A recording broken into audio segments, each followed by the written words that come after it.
I said, I can't move. I said, there's a shock going through my whole body. I can't feel anything, man.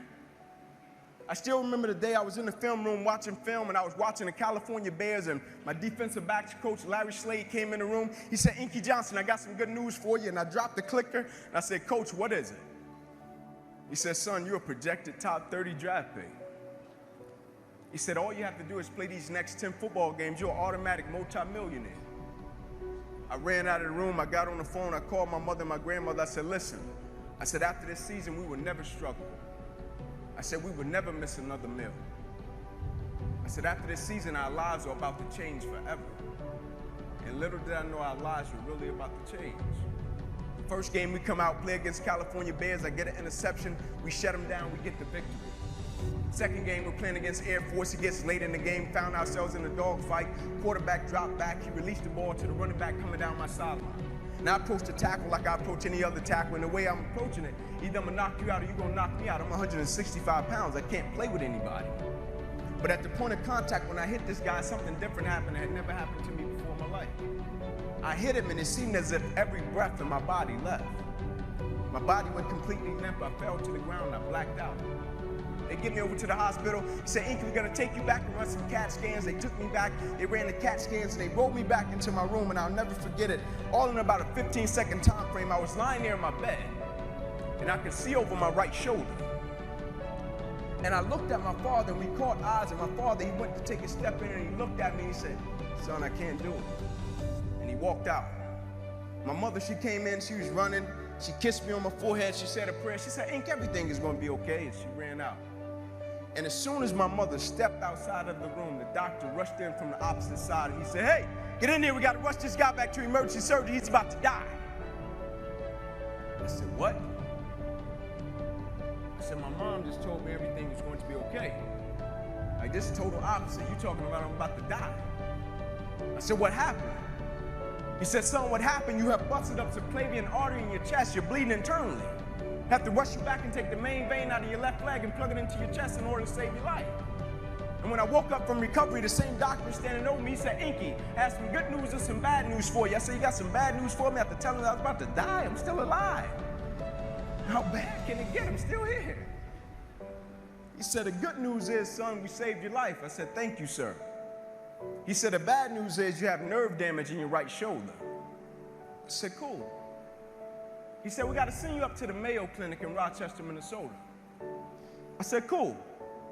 He said, but the problem is, Ink, you probably can never play the game of football again in your life. I said, no way.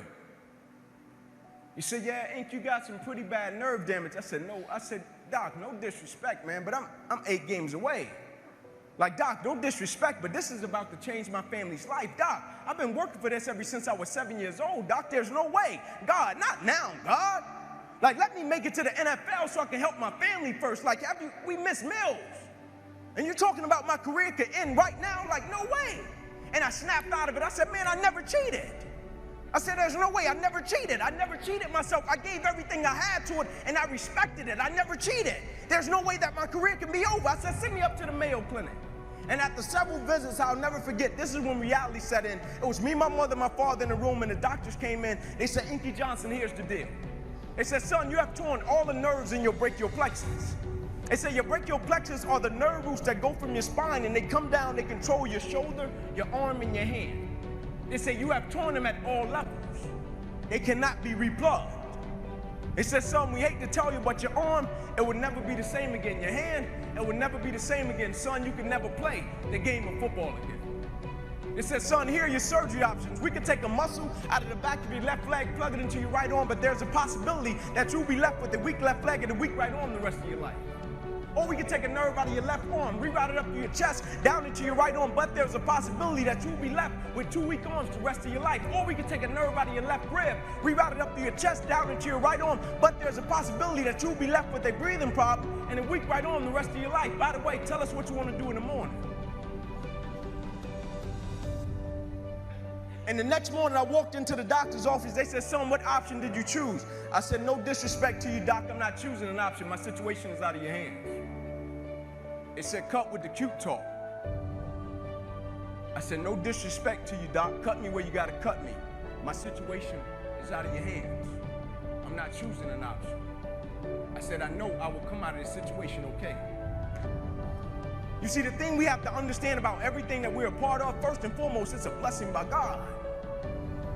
And when it's a blessing, you can't help but to give everything you got to it. My life got saved. I got spared my life.